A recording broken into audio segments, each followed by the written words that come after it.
যারা কবর জগতে শুয়ে আছে, যারা আমাদের মতো মানব, আমাদের মতো জিন্দেগি ছিল, যারা আমাদের মতো সংসার করেছে, যারা আমাদের মতো ঘর সংসারে নিয়ে ব্যস্ত ছিল, যারা আমাদের মতো এইরকম বাজার ঘাট নিয়ে ব্যস্ত ছিল, স্ত্রী নিয়ে ব্যস্ত ছিল, আজকে তারা কোথায়? এই দুনিয়ার মায়া ছেড়ে চলে গেছে। আজকে আমি আপনি বুঝতে পারছি না। ঈদুল আজহা শেষ করেছি, আমাদের জন্য আনন্দ বয়ে আনছে। আজকে এলাকার মানুষের জন্য বড় ঈদের দিন, বড় ঈদের দিন। তারা কবর থেকে ডাক দে বলে, আমার ছেলেরা রে, আমার মেয়েরা রে, আজকে আমাদের আনন্দের দিন। আমরা অপেক্ষা আছি। আজকে কবরে অনেক দিন কিছু পাই না, অনেক দিন কেউ কিছু দেয় না। আদরের ছেলে তুমি ভুলে গেছো, আদরের মেয়ে ভুলে গেছো, আদরের সন্তানেরা ভুলে গেছো। আজকে মহল্লাবাসী এক জায়গায় বসে আমাদের জন্য কিছু সওয়াব রেসানি করবে। কারণ মৃত্যুর পরে এক নাম্বার কাজ হলো মানুষের জন্য মাগফিরাত কামনা করা। এক নাম্বারই হলো মাগফিরাত কামনা করা। দুই নাম্বার হলো তাদের জন্য সব পৌঁছানো। সুবহানাল্লাহ বলা যাবে না? আর একটু জোরে। তিন নাম্বার হলো কবরটা, যে সবচেয়ে 7 নাম্বার হলো কবরটা জিয়ারত করা। মৃত্যুর পরে 7টা হক থাকে একজন সন্তানের বাবা মায়ের প্রতি, কিন্তু দেখা যায় অনেক সন্তান কবরের পাশে যায় না, মা বাবার দেখার খবর নেই না। এর চাইতে কপাল পুরা দুনিয়ায় থাকতে পারে না। দুনিয়ার জিন্দেগিতে বেঁচে থাকতে 7টা হক, ইন্তেকালের পরে 7টা হক। এই 14টা হক প্রতিটা পিতা মাতা সন্তানের প্রতি রয়েছে। এই সন্তানগুলো যদি আদায় না করে, আল্লাহর আদালতে, আল্লাহর দরবারে জবাব দেওয়ার মতো ক্ষমতা থাকবে না। জোরে জোরে চিল্লায়া বলা যাবে না আল্লাহু আকবার? একটু মহব্বতের সঙ্গে দুরূদ শরীফ পড়েন। আল্লাহুম্মা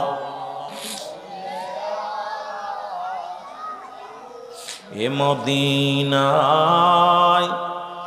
যাইতে পারলাম না রে আমি, দেখতে পারলাম না মদিনা, যাইতে পারলাম না রে আমি, দেখতে পারলাম না। মহব্বতে বলেন, মদিনায় যাইতে পারলাম না রে আমি, দেখতে পারলাম। কোথায় আছেন গো মায়ার নবী,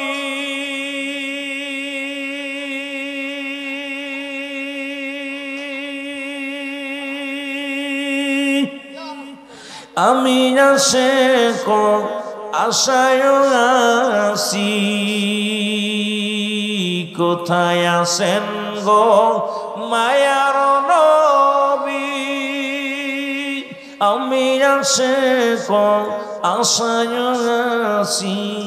দেন দেখা দেন দয়াল নবী, দূরে রাইখো না গো নবী, দিদার পাইলাম না মদিনা, যাইতে পারলাম না মদিনা, দেখতে পারলাম না মদিনা, যাইতে পারলাম না মদিনা। এ দুনিয়ার মুসলমান,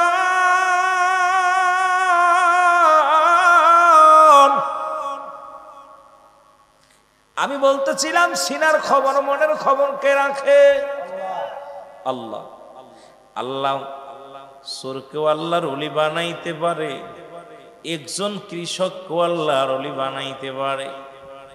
এ মুসলমান, আপনার এলাকায় আল্লাহর ওলি অনেক, পিসাব অনেক, অনেকের মনে ধারণা। এই কথা বলে আমি আপনাদেরকে শুরু করি। আমার আল্লাহ বলেন সূরা ইউনূসের মধ্যে 11 নম্বর পারা 62 নম্বর আয়াত, আল্লাহ নিজে বলে, আলা সাবধান, ইন্না নিশ্চয় ইন্নাউল্লাহি, আল্লাহর তরফ থেকে যারা ওলি হয়, লা নাই খাউফুন শব্দের অর্থ হয়, ওলা যদি অবস্থান করে, হুম ওদের উপরে জানুন, তাদের কোনো চিন্তা নাই, ভাবনা নাই। ওলি বানায় আমার আল্লাহ। ও মুসলমান শুনে নাও, পৃথিবীর কোন মানুষ আল্লাহর ওলি বানানোর ক্ষমতা রাখে না। পৃথিবীর কোন মানুষ এইটা বানানোর দায়িত্ব তাদের দেয়া হয় নাই। এটা বানায় স্বয়ং আমার আল্লাহ। আল্লাহর মাহবুব বান্দা হয় বানায় আমার আল্লাহ। রাসূল বলে মেরকাত সরে মেরকাতের 10ম খণ্ড 722 নম্বর পৃষ্ঠা, তাফসীরুল বায়ান 5ম খণ্ড 524 নম্বর পৃষ্ঠা। রাসূল বলে আলা সাবধান, ইন্না নিশ্চয়, আলা ইন্না উল্লাহি আল্লাহর তরফ থেকে যারা ওলি হয় লা ইয়ামুত তাদের মৃত্যু নাই। অসংখ্য আল্লাহর ওলি বাংলার জমিনে। এই কথাগুলো বলে আমি মেন আলোচনায় চলে যাব। আজকে আল্লাহ কাকেই খান থেকে মাফ করে দিবে কেউ বলতে পারি না, কাকেই কান থেকে জান্নাতি করবে কেউ বলতে পারি না, আবার কে জাহান্নামে যাবে কেউ বলতে পারি না। এখানে কে কোন নিয়তে এসেছে আল্লাহ সবাইরে যেন মাসুমের মাসুম বানায় দেয়। সবার জিন্দেগির গুনাহগুলো আল্লাহ যেন মাফ করে দেয়। আল্লাহ যেন সবার বাজনে হায়াতের মধ্যে বরকত দান করে। আল্লাহ যেন সংসারের মধ্যে বরকত দান করে। আল্লাহ যেন সমাজের মধ্যে রহমত দান করে। আল্লাহ যেন গোটা গোষ্ঠী সমাজের মধ্যে যেন রহমতে ভরপুর করে দেয়। আজকে এই মাহফিলের ওসিলায় আল্লাহ যেন গোটা এলাকা গোটা বিশ্ববাসীর গুনাহগুলো মাফ করে দেয়। জোরে জোরে চিল্লায় বলা যাবে না আল্লাহু আকবার। মহব্বতের সঙ্গে দুরূদ শরীফ পড়েন আল্লাহুম্মা সাকু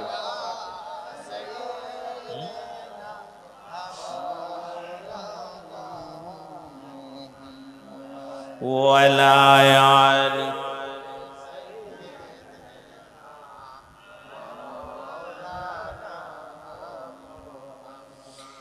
এ মুসলমান গভীর মনোযোগ, গভীর মনোযোগ।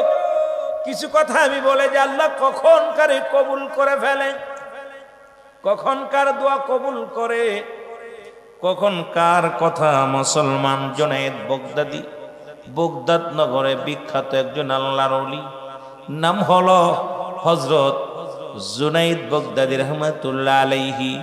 জোরে জোরে চিল্লায় বলা যাবে না মারহাবা। ইনি জগৎ বিখ্যাত একজন আল্লাহর ওলি। নাম কি? জোরে বলেন নাম কি? জুনায়েদ বাগদাদি। বাগদাদ শহরে, বাগদাদ নগরে বিশাল একজন আল্লাহর ওলি। জিতুলি আল্লাহদের মাহফিল, তরিকাতের মাহফিল। এরপরে আমি শরিয়াতের আলোচনায় যাব। একটু কথা বললে আপনারা বুঝতে পারবেন।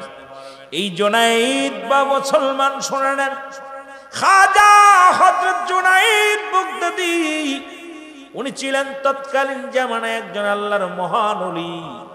ওনার বাড়িতে আসলেন একজন চোর, আর চুরি করতে এসেও হয়ে গেলেন আল্লাহর ওলি। বাজান একটু দেলের কান্ডা লাগায় শোনেন, একটু দেলটা লাগায় শোনেন, তাহলে বুঝতে পারবেন কখন আল্লাহ কারে হেদায়েত দান করে। আল্লাহ সারা জীবন ভরে নামাজ পড়েছেন, কলমা বন্দেগী করেছেন, মৃত্যুর আগে ঈমান হারায়া কবরে চলে গেছেন জাহান্নামী। আবার সারা জিন্দেগি ভরে অন্যায় করেছেন, এমন একটা কর্ম করেছেন আমার আল্লাহ রাজি হয়ে গেছে, খুশি হয়ে গেছে, ঈমানের সঙ্গে মৃত্যু হয়ে গেছে, হবেন জান্নাতি। জোরে জোরে চিল্লায় বলা যাবে না সুবহানাল্লাহ? আর একটু জোরে জোরে চিল্লায় বলা যাবে না আল্লাহু আকবার? আরো জোরে জোরে চিল্লায় বলেন আল্লাহু আকবার। মহব্বতের সঙ্গে দুরূদ শরীফ পড়েন আল্লাহুম্মা।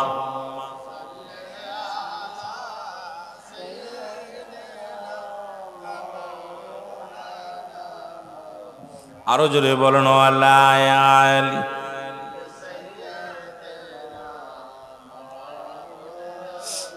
এ ভাইরা আমার, বন্ধুরা আমার, গভীর মনোযোগ। তৎকালীন জামানায় চোরটার নাম ছিল ইবনে সাবাত।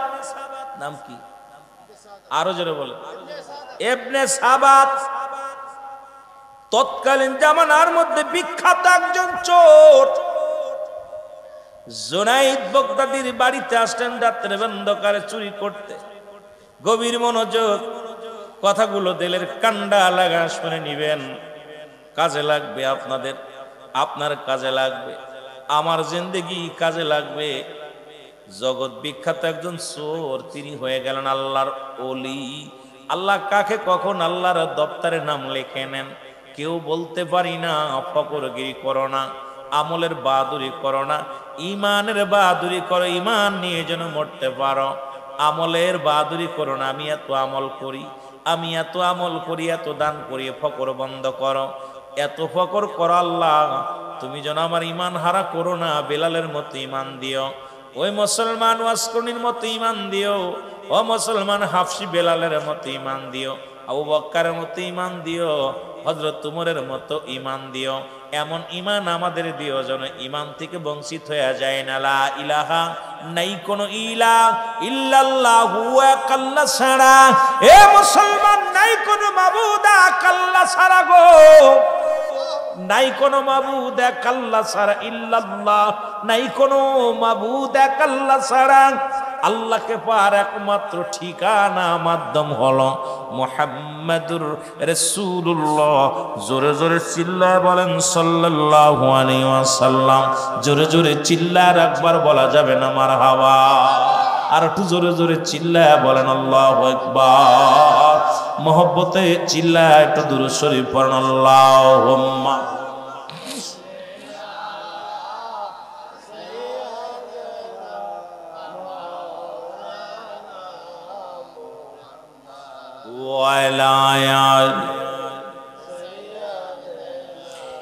এ ভাইরা আমার, বন্ধুরে আমার, ইবনে সাবাত প্রতিদিন চুরি করে ধরা পড়ে যায়। যুবক মানুষ রাতের অন্ধকারে চিন্তা করে মহল্লার মধ্যে চুরি করব। রাতের অন্ধকারে আর একটা মহল্লায় চলে গেলেন। এই মহল্লায় চুরি বাদ দিয়া জুনাইদ বাগদাদির শহরের মধ্যে চলে গেলেন। যাইতে যাইতে রাতের অন্ধকারে জুনাইদ বাগদাদির ঘরের মধ্যে ঢুকলেন ইবনে সামাদ। জোরে জোরে চিল্লায় বলা যাবে না মারহাবা?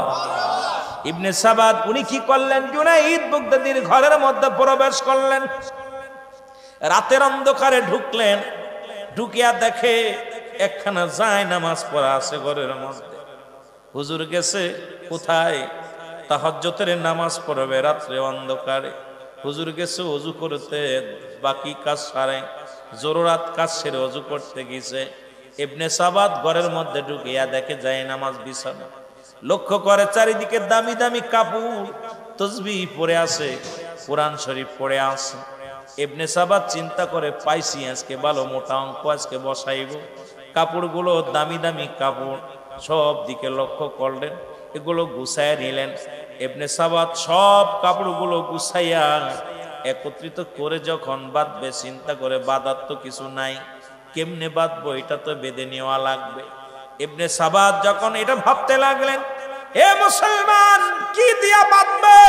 এত দামি কাপড়, এত কিছু গহনা, কিছু সম্পদ পেয়েছে, এগুলো সব হাতায় নিয়ে নিলেন। নিয়ে কাপড়গুলো বাঁধবে কেমনে, মালামালগুলো বাঁধবে কেমনে? বাঁধার মতো কোনো রশি নাই। ইবনে সাবাত নিজ করলেন, নিজের গায়ের জামাটা খুললেন। জামাটা খুলিয়া চিন্তা করে, আজকে কাপড়গুলো বেঁধে নিব। সব কাপড়গুলো বাঁধলেন।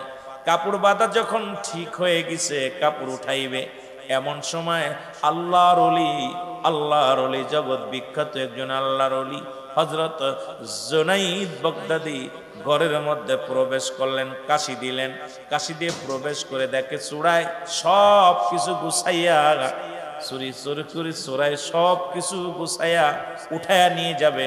কাশি দিয়ে বললেন, ভাই দাঁড়ান। জোরে জোরে চিল্লায়া বলা যাবে না আল্লাহু আকবার? এরে ইবনে সাবাত চিন্তা করে, ধরা পড়ে যাব, দৌড়ে পালাইতে হবে। এখন বড় বিপদের মধ্যে। দেখলাম ঘরের মধ্যে কেউ নাই, ঘরের মধ্যে কোনো মানুষের সমাগম নাই, ঘরের মধ্যে কোনো মানব নাই, শুধু মালামাল কিছু পাইলাম, দামি দামি পোশাক পাইলাম, পাঞ্জাবি পাইলাম, পাগড়ি পাইলাম, টুপি পাইলাম, সবই পাইলাম। কিন্তু কোথা থেকে লোকটা আসলো? ঘরের দরজাও তো খোলা, খোলা পাইলাম, ভিতরে কোনো মানুষ দেখতে পাইলাম না।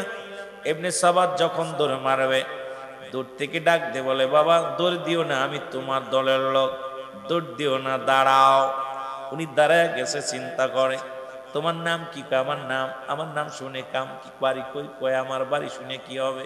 কই বাবা আমিও তোমার দলের লোক, তুমি আগে ঢুকছো, আমি পরে ঢুকছি, তুমি মালামাল গুলো গুছায় নিছো। বাবা তুমি তো বাবা মালামাল গুলো কাপড় চোপড় সব গোছায় নিছো, আমার একটু দেরি হয়েছে, আমিও আজকে কল্পনা করেছিলাম এই বাড়ি চুরি করব, কিন্তু দুজনই তো একই দলের মানুষ, ভয়ের কোনো কারণ নাই, দাঁড়াও, তুমি একটু ধৈর্য ধরো, তুমি তো দেখছি ক্লান্ত, তুমি ক্ষুধার্ত অবস্থায় আছো, দেখি মালিকের বাড়ি কোনো খাবার আছে কিনা। কয় কি বলতে চায়, নিশ্চিত উনি মালিক, এই জন্য আমাকে বলতেছেন। এই কথা বলিয়া আল্লাহর ওলি মুসলমান শুনে নাও, হযরত জুনায়েদ বাগদাদী ভিতরে যায় একটা মগ দুধ আনিয়া, যখন দুধ লয়ে আসতেছিল উনি চিন্তা করে নিশ্চিত কোনো মালিক, আজকে চুরি করেছি, মানুষকে ডাক দিতে গেছে, আশা পর ধরা পড়ে যাব, আমাকে মারবে, আমাকে লোকজনের হাতে তুলে দিবে, পালাইতে হবে, যে কোনো বাহানায়, যে কোনো সিলায় পালাইতে হবে। দূর থেকে যখন পালাইতে গেছে, জুনায়েদ বাগদাদী ডাক দিয়ে কয়, বাবা পালানোর দরকার নাই, আমি তোমার দলের লোক, এই নাও দুধ পেয়েছি, গোটি দুধ খেয়ে নাও, কারণ তোমার গায়ের মধ্যে বল নাই, তোমার গায়ে কোনো বল নাই, তুমি ক্লান্ত, এতগুলো কাপড় তুমি কেমনে মাথায় নিবে গো, এতগুলো মালামাল তুমি নিয়ে টানতে পারবে না।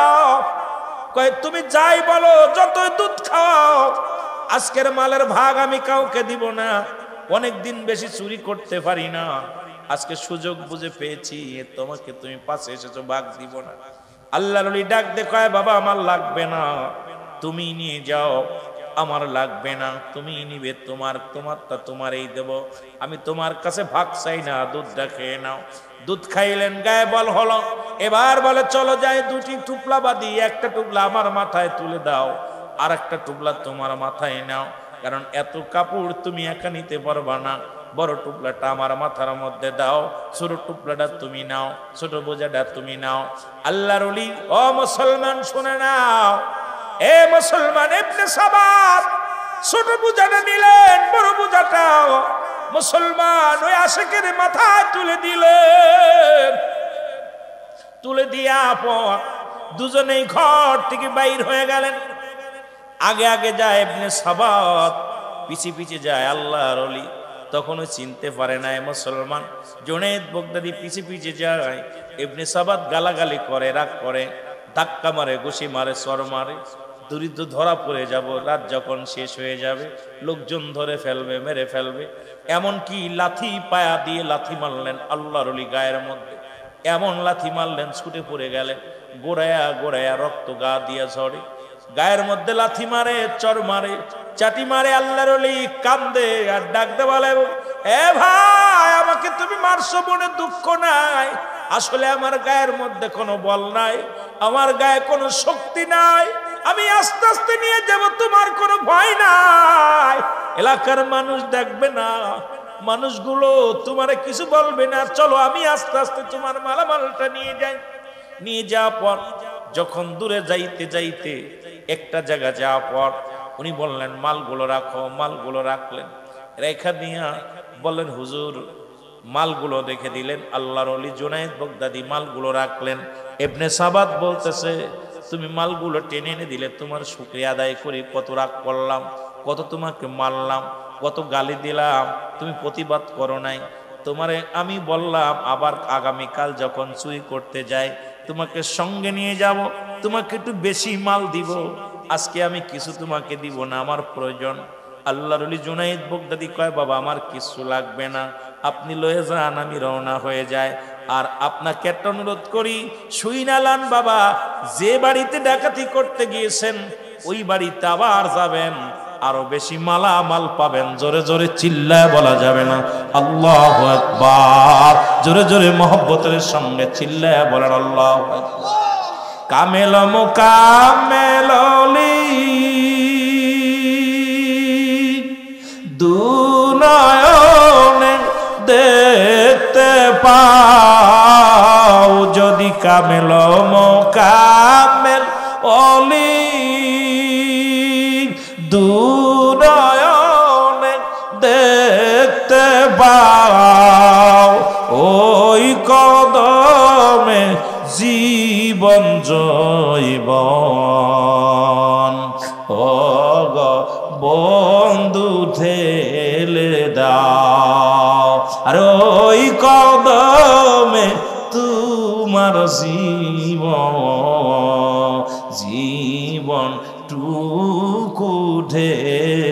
দাও। কামেল মোকামেল অলি আমার বাজান মৌলানা, বলো কামেল মোকামেল অলি আমার বাজান মৌলানা। আর দুনয়নে দেখলে তারে দূর হইত যন্ত্রণা, বল দুনয়নে দেখলে তারে দূর হইত যন্ত্রণা। আল্লাহুম্মা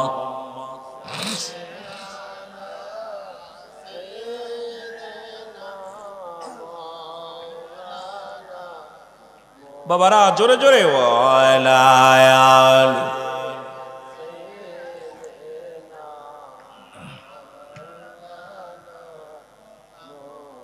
আল্লাহর আলী বলে গেলেন, ডাকতে বলে ভাই তোমাকে আমি আঘাত করেছি, ঘুষি মেরেছি, তোমার গায়ের মধ্যে লাথি মেরেছি,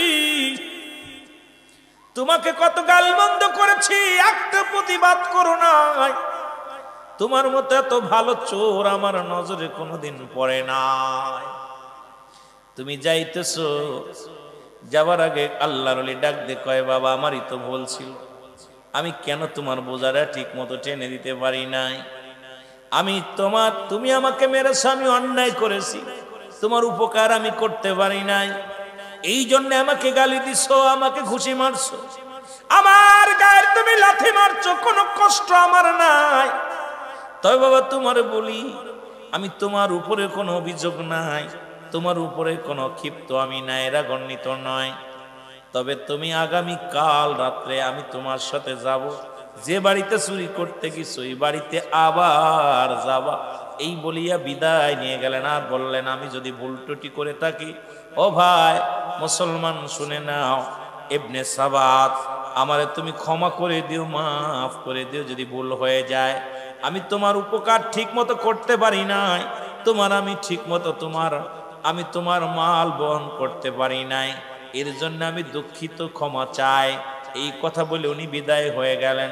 সঙ্গে সঙ্গে ইবনে সাবাদের অন্তরের ভিতরে ধাক্কা দিল, আরে এই মানুষটারে আমি মারলাম, এই মানুষটাকে গালি দিলাম, এই মানুষটাকে আমি ঘুষি মারলাম, এই মানুষটাকে কত না মন্দ কথা শুনাইলাম, একটা প্রতিবাদ করলো না। এই লোকটা আসলে কি চোর নাকি ওই বাড়ির মালিক? আবার আগামী দিন যাইতে বলে বাবা ওই বাড়িতে যাবা, আমার নাম হলো, আমার নামটা বাবা শুনে নাও, আমি তোমার দল লোক, আমার নাম হলো জুনায়েদ বগদাদি। জোরে জোরে চিল্লায় বলা যাবে না মারহাবা, আর একটু জোরে জোরে চিল্লায় বলা যাবে না আল্লাহু আকবার। এ দুনিয়ার মুসলমান, মালামাল গুলো সামনে নিয়ে ইবনে সাবাত চিন্তা করে, হারে মন, কত মানুষ দেখলাম, এমন মানুষের মতো মানুষ আমার নজরে পড়ে নাই। যে মানুষটা এত কষ্ট করে আমার বোঝা বহন করলো, সে ভাগ চাইল না। যে মানুষটাকে আমি মাল বহন করার জন্য আঘাত করলাম, প্রতিবাদ করলো না। যে মানুষটাকে আমি এত কথা শুনাইলাম, একটা কথার প্রতিবাদ করলো।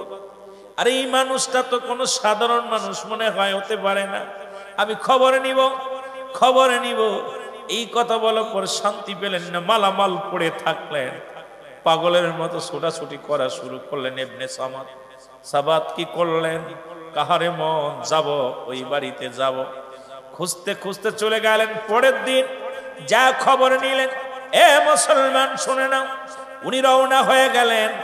যা পর উনি জিগাইতেছেন, সো ভাই পাশে যা বলতেছে, ভাই এই গ্রামের মধ্যে মুসলমান শুনে নাও, জুনাইদ বগদাদি নামে কোনো ব্যক্তি আসেনি, জুনাইদ নামে কোনো মানুষ আসেনি। সবাই কয়ে কত বড় পাগল রে, কার নাম ধরো, তুমি কি চেনো তারে? তুমি আমার হুজুরের নাম ধরো, জগৎ বিখ্যাত একজন আল্লাহর ওলি, ওরে তো সবাই চেনে, সবাই চোরে চেনে।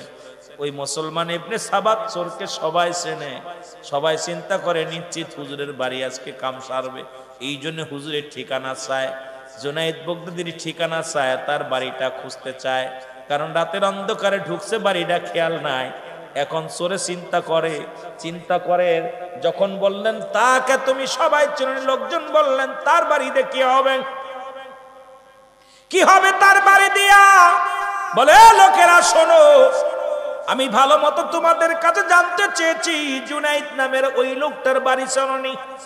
লোকজন বলে চোর, সাবধানে কথা বল, যার নামটা তুমি উচ্চারণ করেছ তিনি আর কেউ নয়, তিনি বগদাদ শহরের একজন জগৎ বিখ্যাত আল্লাহর ওলি, নাম হলো জুনাইদ বাগদাদি। জোরে জোরে চিল্লায় বলা যাবে না সুবহানাল্লাহ? আর একটু জোরে জোরে চিল্লায় বলা যাবে না সুবহানাল্লাহ? তুমি কি চেনো তারে, যার শত শত লক্ষ লক্ষ মুরিদ? সে তো সাধারণ কোনো মানুষ নয়, সে একজন আল্লাহর ওলি। সঙ্গে সঙ্গে ইবনে সাবাত বলে আমাকে আগে বলো তার বাড়ির ঠিকানা দাও। ইবনে সাবাত ঠিকানা নিয়ে চলে গেলেন, যা দেখ আল্লাহর ওলি সিজদায় পড়িয়া চোখের পানি ছেড়ে কান্দার বলে আল্লাহ, গত রাত্রে যে চোর এসেছিল সে তো কষ্ট পেয়েছে, ক্ষুধার্ত অবস্থায় ছিল, তাকে আমি সেবা যত্ন করতে পারি নাই। আল্লাহ, তোমার ওই মাকলুক, তোমার ওই বান্দা আমার দুয়ারে আমার দুয়ারে চুরি করতে এসেছে, কষ্ট পেয়েছে, চুরি করতে এসেছে। আল্লাহ, আমি তার অভাব মোচন করতে পারি নাই। আল্লাহ, তোমার আদালতে আমি কি জবাব দিব? আজকে আমার দেশের পীর সাহেবদের খাসলা, তার ওইদের পীর সাহেবদের খাসলা একটু বিবেচনা করবেন। আজকে আমরা বাড়ির পাগল, নারীর পাগল, ক্ষমতার পাগল, মুরিদের পাগল। আর আল্লাহর ওলি কামেল পীর যারা দুনিয়ার মধ্যে তারা ছিল, এই দুনিয়ার মধ্যে কেমন পাগল ছিল? তারা আল্লাহর পাগল, রাসূলের পাগল, তারা ছিল তার মুরিদানদের বাঁচানোর পাগল, তারা ছিল ইশকে রাসূল, তাদের অন্তরের ভিতরে ছিল। তারা দুনিয়ার মুখাপেক্ষী নয়, তারা সদা সর্বদাই কাঁদতেন আমার মওলার জন্য, রাসূলের প্রেমে। জোরে জোরে বলেন ঠিক কি না? এরে আল্লাহর ওলির কান্না সিজদাগত অবস্থায় যায় ইবনে সাবাত যখন দেখতে পাইল আল্লাহর ওলির চোখে দিয়ে পানি রে, দৌড়ে যায় কদমের মধ্যে পড়ে কাঁদতে আর ডাকতে বলে আল্লাহর ওলি, ও আল্লাহর ওলি, আমি আপনাকে চিনতে পারি নাই, আমি আপনাকে না চিনে আমি মনে করেছি আমার জাতি ভাই, আমিও চোর আপনিও চোর। কতই না দুর্ব্যবহার করেছি, কতই না কষ্ট আপনাকে দিয়েছি, আপনার গায়ে হাত তুলেছি, এমনকি আপনাকে লাথি পর্যন্ত মেরেছি, ধাক্কা মেরেছি, আপনি প্রতিবাদ করেন নাই।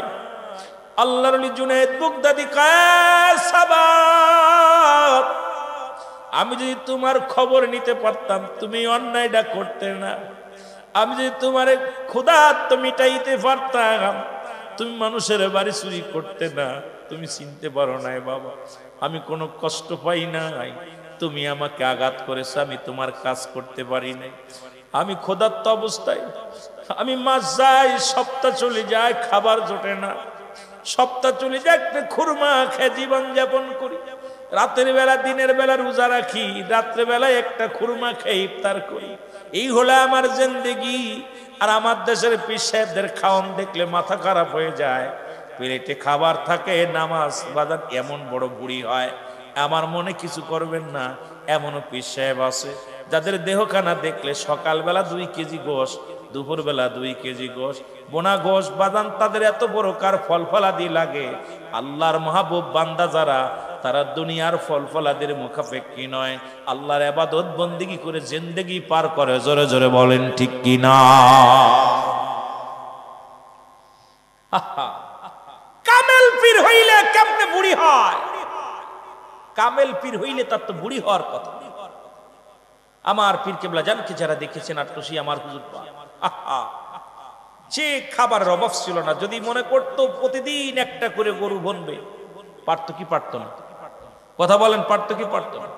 কিন্তু তিনি খাবার নিয়ে সামনে বসলে বলতো, আল্লাহ আমার মুরিদের পেটে খাবার নাই, মুরিদের পণ্যে কাপড় নাই।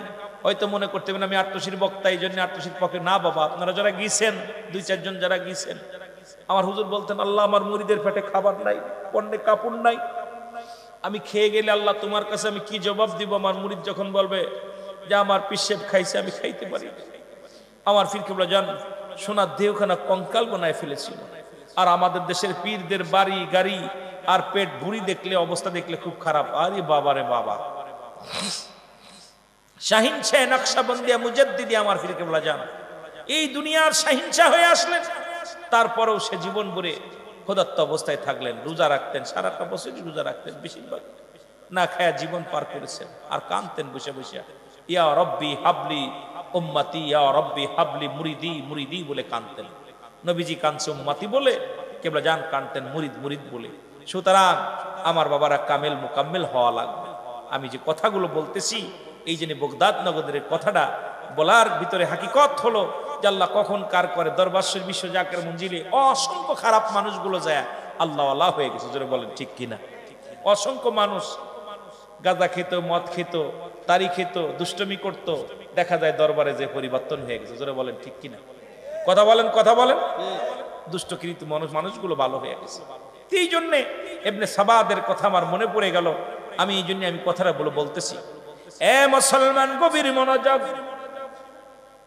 গভীর মনোযোগ, দিলের কান্ডা লাগা শোনো গো।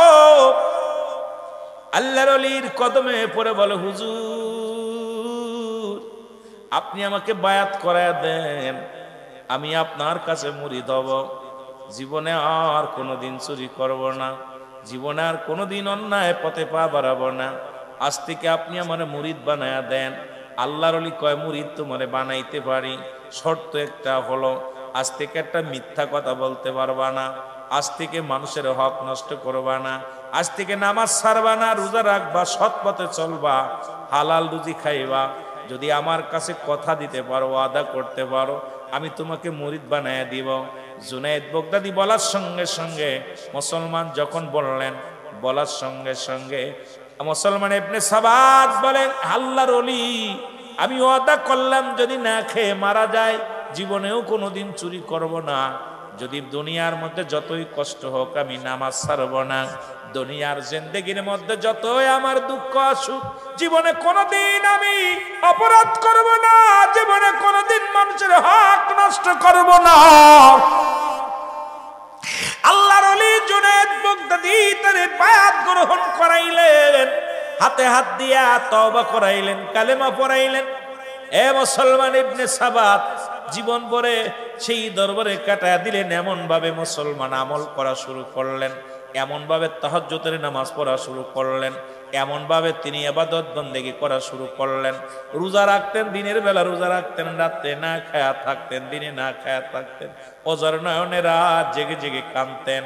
কানতে কানতে আল্লাহকে এত পরিমাণ রাজি খুশি করলেন, মদিনা আল্লাহকে এত পরিমাণ রাজি খুশি করলেন।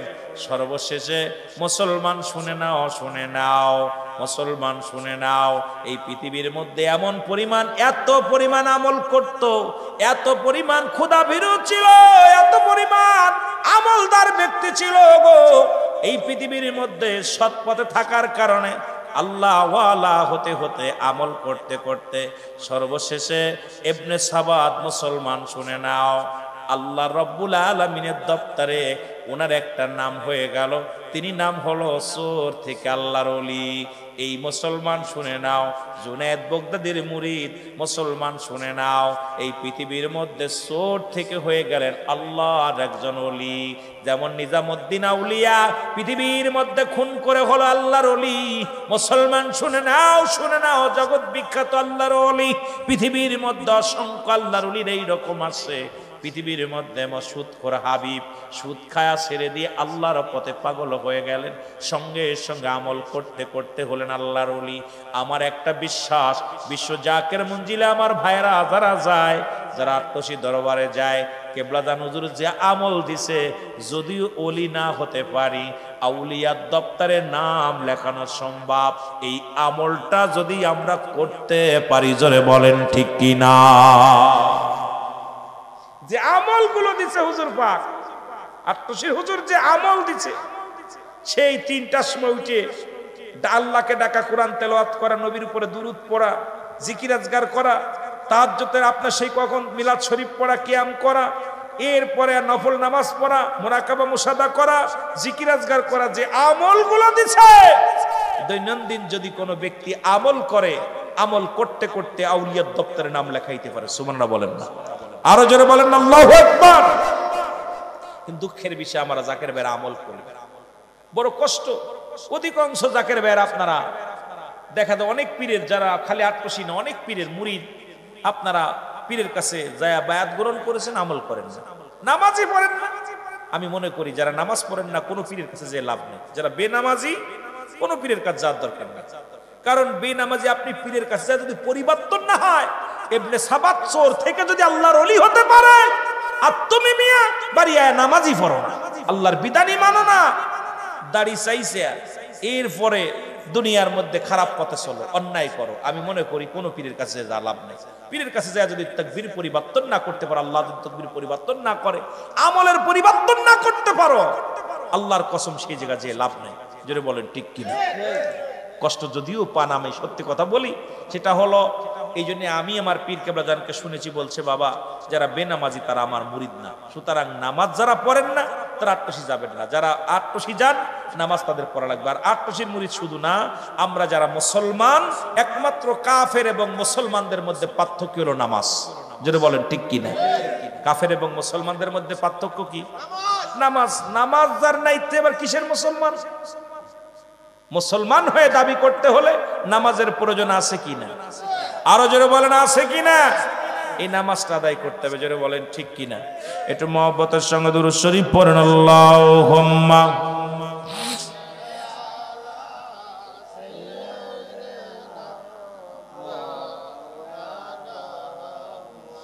মহব্বতে ওয়ালা আলি।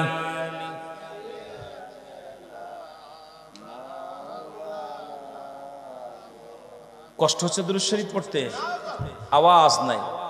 আমি প্রতিটা কথা বলতেছি, আমার খুব কষ্ট হচ্ছে, পায়ের মধ্যে জ্বালা করতেছে প্রচুর পরিমাণ, জার্নি করছি অনেক পথ, এরপরে কথা বলতেছি, খুব কষ্ট হচ্ছে। তারপর যদি আপনারা ভালোবাসা না দেন, আলোচনা লোকজনের সমাগম একটু কম, তারপরে আপনাদের আওয়াজ না শুনলে আলোচনা করা সম্ভব না।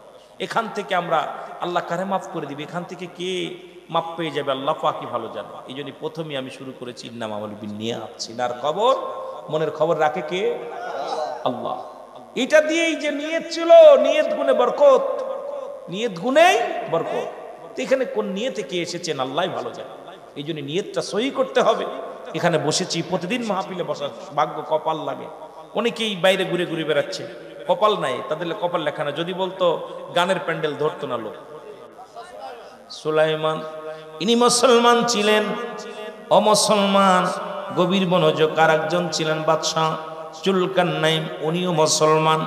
কাফেরদের মধ্যে দুজন, একজনের নাম ছিল বক্তা নসর, আর একজনের নাম ছিল বাদশাহ নমরুদ। এই চারজন ব্যক্তিকে আমার আল্লাহ পৃথিবীর মধ্যে ধন সম্পদের মালিক বানায় দিছে। বিশাল বড় রাজত্ব আল্লাহ দান করেছে।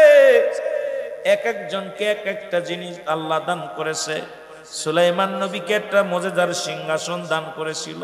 শুধু তাই নয়, একটা আংটিও দান করেছিল। জোরে জোরে চিল্লায় বলো মারহাবা। সুলাইমান আলাইহিস সালাম সমস্ত পশুর কথা শুনতে পাইতেন, সমস্ত পশু পাখির ভাষা বুঝতে পারতেন। সুলাইমান আলাইহিস সালাম যখন মুসলমান পূর্ণ বয়স হয়ে গেল, আমার যুবক বাবারা শোনো, আলোচনাটা দিলের কান্ডা লাগা শোনো। যখন পূর্ণ বয়স হয়ে গেল, বীর পায়গম্বর এই সুলাইমান নবীর, সুলাইমান পায়গম্বরের মন্ত্রী বললেন, হুজুর আপনার বয়স হয়েছে, এখন শাদী করা লাগবে, আপনি বিয়ের জন্য প্রস্তুতি হন। সুলাইমান পয়গম্বর বললেন, আমার জন্য পাত্রী দেখবে, এই পাত্রীর ভিতরে 3টা 4টা গুণ থাকা লাগবে।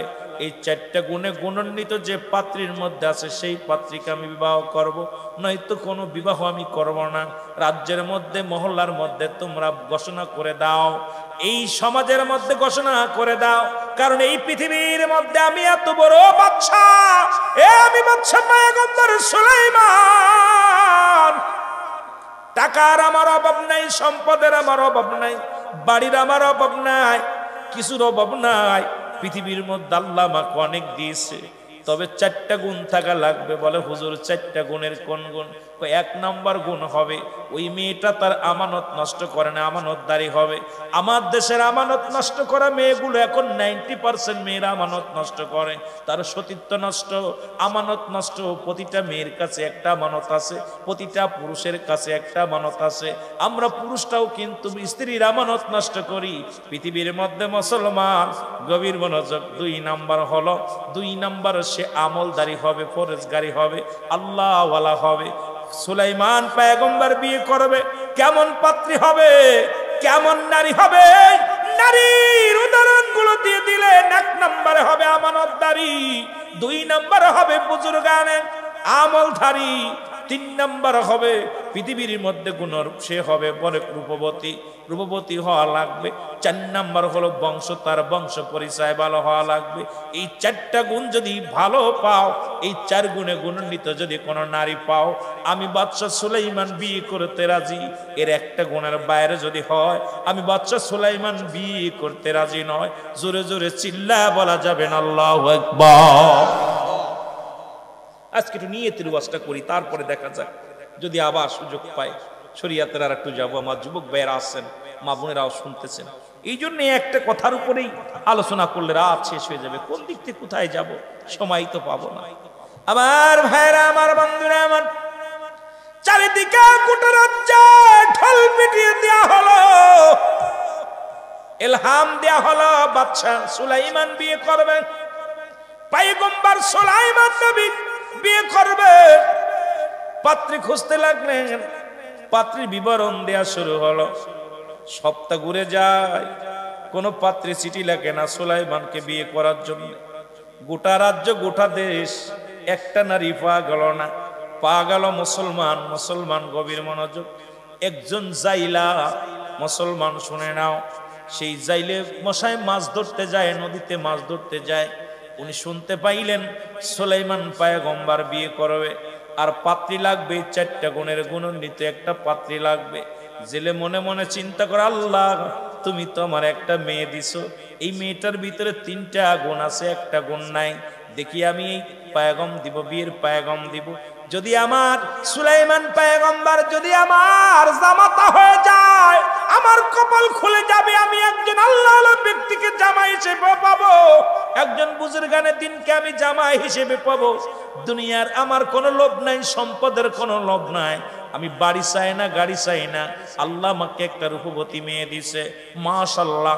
এই রাজ্যের মধ্যে সবচাইতে রূপবতী মহিলা মেয়েটা হলো আমার মেয়ে, আমার কাছে অনেক সুন্দরী।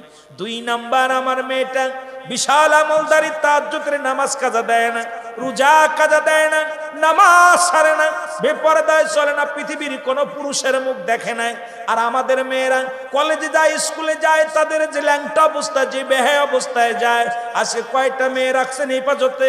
আমি আলেম সাহেব, আমার মেয়ে হেফাজতে নাই, আমার মেয়ে পর্দা করে নাই, আমার মেয়ে বেপরদায় চলে। আমি ইমাম সাহেব, আমার মেয়ে বেপরদায় চলে। আমি কারি সাহেব, আমার বিবি বেপরদায় চলে। আমি মুফতি সাহেব, আমার বিবি, আমার ভাই, আমার বন্ধু বেপরদায় চলে। আজকে সমাজ বড় রসাতলে, আজকে বড় বিপদের মধ্যে আছি আমরা সকলেই। জোরে জোরে বলেন ঠিক কিনা? আর একটু জোরে জোরে চিল্লা বলা যাবে না ঠিক কিনা? কিন্তু জেলে বলে আমার মেয়েটা কোনোদিন কোনো বেগানা পুরুষের মুখ দেখে নাই। পৃথিবীর মধ্যে কোন মুক্ত আমানত নষ্ট করা তো দূরের কথা, পৃথিবীর কোন পুরুষই তার মুখ দেখে নাই। এত আমলদারি আমার মেয়েটা তাহাজ্জুদের নামাজ কাজা করে না। 2টা আমল, 3 নাম্বার আমলটা হলো মুসলমান, শুনে নাও। এই পৃথিবীর মধ্যে আমার মেয়ে হলো গুণবতী।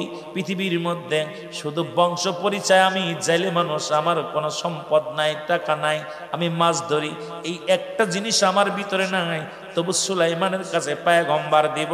দেখি আমার মেয়ের কাছে জিগায় যায়, বলছে মাকে, মেয়েটাকে ডাক দে, বলে মা। মেয়েটার সামনে হাজির হয়ে গেছে, ডাক দে বলে মেয়েরে, আমি মনে মনে কল্পনা করেছি তোমার অনুমতি ছাড়া, ও মা, তোমার মত ছাড়া আমি একটা জিনিস সিদ্ধান্ত নিয়েছি। কয় বাবা কি সিদ্ধান্ত নিয়েছেন? বলে সিদ্ধান্ত নিয়েছি দেশের রাজা সুলাইমান পয়গম্বর বিয়ে করবে। আমি মনে মনে করেছি আমার কন্যা মাগো তোমার সাথে আমি সুলাইমান পয়গম্বরের বিয়েটা দিয়ে দিব। জোরে জোরে চিল্লায় বলা যাবে না সুবহানাল্লাহ? আরো জোরে বলে বাবা গো তুমি কি বলতে চাও? আমরা গরিব, আমরা জেলে, কোথায় আকাশ আর কোথায় জমি। যিনি রাজ্যের বাদশা, যিনার টাকা পয়সা ধন দৌলতের অভাব নাই, যেন দুনিয়ার মধ্যে বিশাল দাম বিশাল নাম, এমন একজন ব্যক্তিকে আমার বিবাহ করবে। বাবা গো, ও বাবা তুমি কি স্বপ্নে দেখেছো গো বাবা? মারে আমি ধন সম্পদ দেখে পাগল হই নাই, বাড়ি দেখে পাগল হয় নাই, দুনিয়ার কোন রাজত্ব দেখে আমি পাগল হই নাই। এক নাম্বার পাগল হয়েছি সুলাইমান পয়গম্বর নামাজ আদায় করে। 2 নাম্বার পাগল হয়েছি ন্যায়পরায়ণ একজন পাশে পৃথিবীর মধ্যে। 3 নাম্বার পাগল হয়েছি দুনিয়ার মধ্যে স্বর্ণের কাছে মাথা নত করে না। 3 নাম্বার পাগল হয়েছি সে আল্লাহ পাকের গোলাম। 4 নাম্বার পাগল হয়েছি সে আদর্শবান একজন পুরুষ।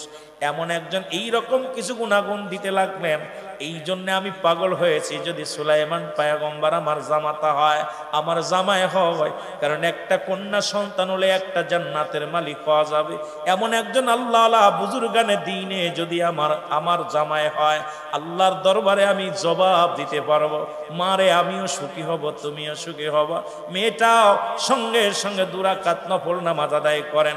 আদায় করে এসে বলে বাবা গো কি বলতেছিলে বাবা গো? বলে মা রে তোমার ভিতরে 3টা গুণ আছে। 1 নাম্বার তুমি আমানতদারি, 1 নাম্বারে তুমি আমানতদারি, 2 নাম্বারে তুমি পৃথিবীর মধ্যে আমলদারি, 3 নাম্বার তুমি গুণরূপবতী, 4 নাম্বারটা আমাদের মধ্যে নেই, আমরা দরিদ্র। মেয়েটা বলে আল্লাহ, ও আমার আল্লাহ, আমি আমার বাবার কথা শুনে আমি মনে প্রাণে আমার জামাই হিসেবে, আমার স্বামী হিসেবে আমি সুলাইমানকেই কবুল করে নিলাম। জোরে জোরে চিল্লায় বলা যাবে না সুবহানাল্লাহ? আর একটু জোরে জোরে চিল্লায় বলা যাবে না আল্লাহু আকবার? মহব্বতের সঙ্গে দুরূদ শরীফ পড়েন আল্লাহুম্মা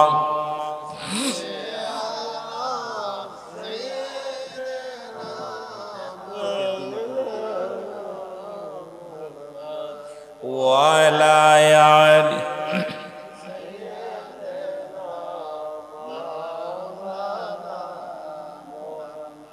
আরো জোরে বলেন আল্লাহুম্মা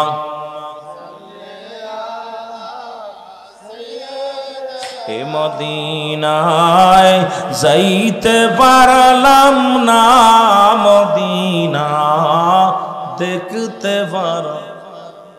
কেন যে বলতেছি বাবা, কত হাজি ভাইয়েরা এখন মদিনায় লাব্বাইক ইয়া রাসূল হজ শেষ করে বাড়িতে আসবে, বড় জল্পনা কল্পনা করতেছে। আমরা বাংলাদেশের মানুষ হজ করতে যেতে পারি না। আমার বন্ধু মাওলানা জলিল ইসলাম ফরিদী সাহেব মদিনায় হজ করতে গেছেন, উনিও 10 তারিখে আসবে দেশে, 10 তারিখে আসবে দেশে। এইরকম অসংখ্য হাজিরা, আপনাদের দিলাকাও থেকে অনেক হাজিরা গেছে না, আমরা যাইতে পারিনি। যদি দেখার মন চায় সবাই বলেন মদিনায় যাইতে পারলাম না, মদিনা দেখতে পারলাম না, মদিনায়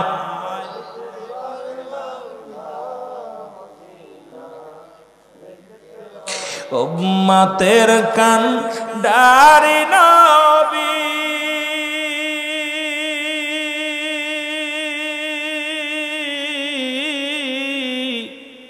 দেখার আশায় চেয়ে আসি,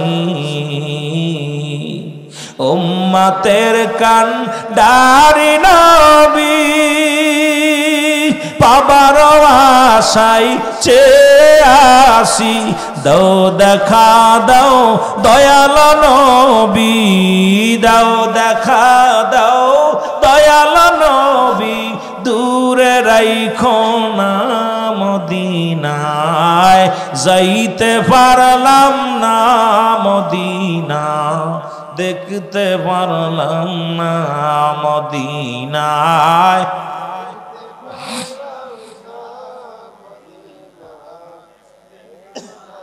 কোথায় আছেন গো মায়ার নবী, বাইজিতপুরের আশেক আমি। কোথায় আছেন গো দয়াল নবী, কিশোরগঞ্জের আশেক আমি।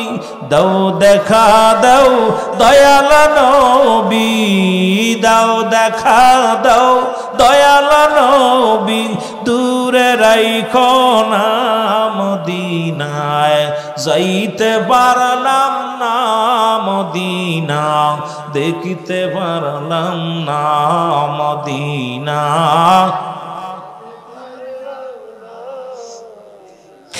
দেখতে পারলাম না মদিনা, যাইতে পারলাম না মদিনা। কত হাজি মদিনাতে, কত হাজি মদিনাতে, আমি গোলাম যাইতে পারলাম না রে মৌলা, যাইতে পারলাম না মদিনা, যাইতে পারলাম না মদিনা, দেখতে পারলাম না মদিনা, যাইতে পারতে।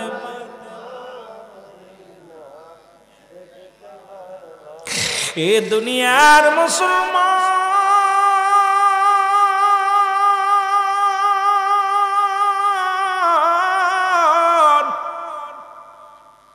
দিলের কান্দে লেগে শোনো গো, সুলাইমান পয়গম্বরের কাছে চিঠি লিখলেন, চিঠি লইয়া উজিরের কাছে পৌঁছাই দিয়ে হলো। সপ্তাহ ঘুরে গেল, একখানা চিঠি মাত্র হাতের মধ্যে আসলো। কয়খানা? জোরে বলেন কয়খানা? একখানা চিঠি আসলো। এর চিঠিখানা পাইয়া উজির থরথর করে কাঁপে, কারণ যিনি পৃথিবীর মালিক, আল্লাহ তাকে ধন ভান্ডারের মালিক বানায়া দিছে, পদ্ম পৃথিবীর মালিক বানায়া দিছে। এই লোকটার লগে জালের মেয়ের বিয়ের কথা কেমনে বলবো? উজিরকে ডাক দে, বলে উজির রে, তোমরা কি কোনো মেয়ের সন্ধান পাইলা কি না? উজির বলে, হুজুর বেয়াদবি মাফ করবেন, রাজ্য ঘুরে আসলাম, কোনো মেয়ে তো পত্র লেখে নাই আপনার সঙ্গে বিবাহের জন্য। একটা পত্র পেয়েছি, এই যদি অব্যয় দেন এই পত্রটা আমি পেশ করতে পারি আপনার কাছে। উজির বলার সঙ্গে সঙ্গে বাদশা সুলাইমান ডাক দে, বলে উজির, উজির রে, কে সেই মেয়েটা, ভাগ্যবতী মেয়েটা আমার বিয়ে করার জন্য রাজ্যের প্রধান এই বাদশা সুলাইমানের সঙ্গে বিবাহের জন্য রাজি হয়েছে, আর সেই 4টা গুণ সেই মেয়ের মধ্যে আছে, একটু বলো তার পরিচয়। বলো হুজুর বেয়াদবি মাফ করবেন, যদি অভয় দেন তাহলে বলতে পারবো। আল্লাহর পাগল বাদশা সুলাইমান, ও মুসলমান শুনে নাও, ডাক দে বলেন, বলো আমি তোমাকে নির্ভয় দিলাম, তুমি বলো, ভয়ের কোনো কারণ নাই, বলো। বলো হুজুর আপনার রাজ্যে কোনো মেয়ে পত্র লেখে না, একটা পত্র লেখছে, একটা জেলের মেয়ে। বলে কি বলতে চাও? পত্রটা আমার হাতে দাও। পত্রটা পড়ে দেখে, হুজুর জীবনে বড় স্বপ্ন আমার, জীবনে কিচ্ছু চার নাই, কিচ্ছু চার নাই, মুসলমান পয়গম্বর সুলাইমান আমার স্বামী হবে, আমি স্বামীর খেদমত করব, আমি তার গোলাম হইয়া দুনিয়ার মধ্যে থাকব, আমি আমল করব, আমি পৃথিবীর মধ্যে রাজ্যের লোভ নাই, সম্পদের লোভ নাই, শুধু আপনার কদমের পাইতে চাই, ধুলা পাইতে চাই, আমি আপনার রানী হতে চাই পৃথিবীর মধ্যে, ইতি আমি অমক। সঙ্গে সঙ্গে মুসলমান সুলাইমান রাগ করে বাদশা সুলাইমান পত্রটাকে টান দিয়ে ছুঁড়ে উজিরের মুখে ছুঁড়ে মারলেন। উজির রে, তুমি কি পত্র নিয়ে আসলা? আমি হলাম রাজ্যের প্রধান, আর সাধারণ একজন জেলের মেয়ের সঙ্গে আমার বিবাহ হবে। এ উজির, এটা কেমনে তুমি আমার সামনে প্রস্তাব করে লাগো? তুমি কেমনে আমার সামনে এই কথাটা বলতে পারলা? বলে হুজুর গোটা রাজ্যের মধ্যে লক্ষ কোটি মানুষ কেউ তো বিয়ের জন্য আপনার সঙ্গে বিবাহের জন্য রাজি হয় না, আর এমন মেয়ে পাওয়া যায় নাই। এই মেয়েটা তো আপনার সঙ্গে বিবাহের জন্য পাগল। বলে সঙ্গে সঙ্গে সুরে মারলেন। মারার পর চিঠিখানা বাবার সামনে পড়ে গেলেন, সিরা চিঠিখানা। জেলের চোখ দিয়ে পানি বাইর হয়ে গেল, কাঁদতে কাঁদতে বলে, আমার আল্লাহ, তুমি আমাকে রূপবতী মেয়ে দান করেছো, তুমি আমাকে পৃথিবীর মধ্যে আমানতদারী মেয়ে দান করেছো।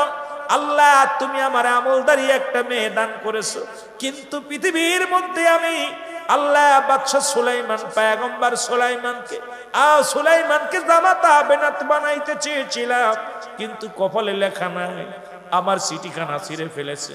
আল্লাহ, তুমি যদি আমার ধনী বানাইতা, আমার যদি সম্পদ দিতা, আল্লাহ তোমার কাছে আমার একটা দাবি, তোমার কাছে আমার একটা চাওয়া, হয় আমারে বাদশার মতো বাদশা বানায় দাও, না হয় বাদশা সুলাইমানকে ফকির বানায় দাও, আমার মতো জেলে বানায় দাও, তবু বাদশা সুলাইমানকে আমি জামাই বানাবো।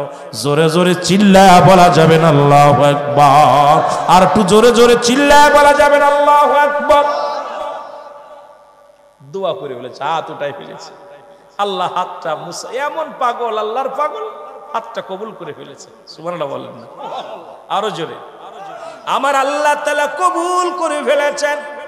সপ্তাহ চলে গেল, হঠাৎ একদিন জরুরি তলব। বাদশা সুলাইমান রাজ্যের উজির নাজির মন্ত্রী পরিষদকে ডাকলেন, তোমাদেরকে নিয়ে একটা বৈঠক হবে, তোমাদেরকে নিয়ে একটা আলোচনা সভা হবে। হঠাৎ বাদশার পেটের মধ্যে একটা মোচড় দিলেন। বাদশা বলে, তার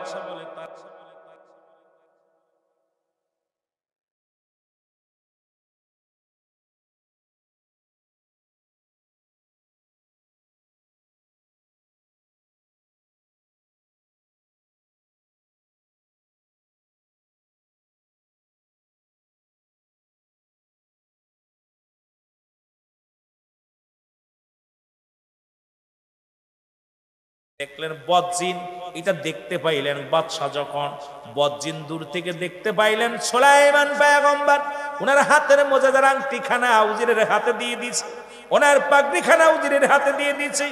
বদজিন তাড়াতাড়ি বাদশা সুলাইমানের রূপ দৌড়ে এসে উজিরে কয়, তাড়াতাড়ি আংটি দাও, দেরি হয়ে গেল, তাড়াতাড়ি আংটি দাও। আংটিখানা যেই উজিরের হাত থেকে যখন নিয়ে নিছে, সঙ্গে সঙ্গে গোটা এই মুজিজার আংটিখানা যার হাতে থাকতো, গোটা পৃথিবী তার দিকে ঝুঁকে পড়তো, সবাই তার অনুগত হয়ে যেত। জিনের বাদশা, মুসলমান বদ জিনের বাদশা, উনি যখন আংটিটা নিয়ে নিছে, নেওয়ার পর সব জিনের সব লোকজন, রাজ্যের সব মানুষগুলো মুসলমান নকল সুলাইমানের পাগল হয়ে গেছে। উনি রাজ দরবারে জেরাজ সিংহাসনে বসলেন, বসে বললেন, শোনো শোনো, একটা শুভ সংবাদ, একটা খারাপ সংবাদ, শোনো দূর সংবাদ। আমার রাজ্যে একজন নকল বাদশা সুলাইমান সাজছে, উনি একটু পরে আসবে, আমার রাজ্যে প্রবেশ করবে। উনি প্রবেশ করে বলবে, উনি কি বলবে? উনি বলবে, শোনো শুনে নাও, এই আমি হলাম আসল, আমি হলাম আসল। সে কিন্তু আমার রূপ ধারণ করেছে, সে আসল না, সে নকল। এই রাজ্য সে দখল করে নিতে চায়। তোমাদেরকে আমি হুকুম দিলাম, যেখানে পাবে সেখান থেকে তারে প্রতিহাত করবে। যদি রাজদরবারে ঢুকতে চায় তারে ঢুকতে দিবা না। খবরদার খবরদার, এই লোকটা একটা ছলনাময় মানুষ, বড় জাদুকার, সে আমার রূপ ধারণ করে তোমাদেরকে ধোঁকা দিবে, রাজ্য দখল করে নিবে। খবরদার, তার থেকে বাঁচাও। জোরে জোরে চিল্লায়া বলা যাবে না আল্লাহু আকবার? জোরে জোরে চিল্লায়া বলা যাবে না আল্লাহু আকবার? মহব্বতের সঙ্গে দুরূদ শরীফ পড়েন। আল্লাহু